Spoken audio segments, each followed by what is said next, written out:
Apart from the story that I'm in with SB19 with my brothers, meron din akong sariling storya na gusto kong ipahatid sa mga tao na nakikinig sa mga taga-suporta ko. Kaya ako po kasi, yun nga, katulad sila nabanggit nyo, movement siya.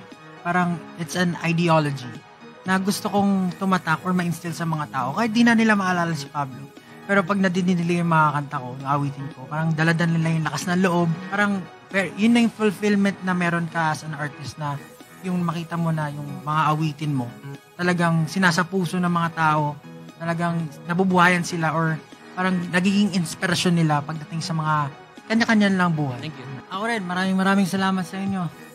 Ito na yung matagal na hinihintay natin. Ito rin yung parang pasensya ko sa sarili ko. Pasensya na. Ano yung taon mo na. Maraming salamat sa pagsuporta, sa pag-antabay nyo sa akin kahit na matagal nyo na itong hinintay. 5 taon. Ito na, si Pablo. Maraming salamat.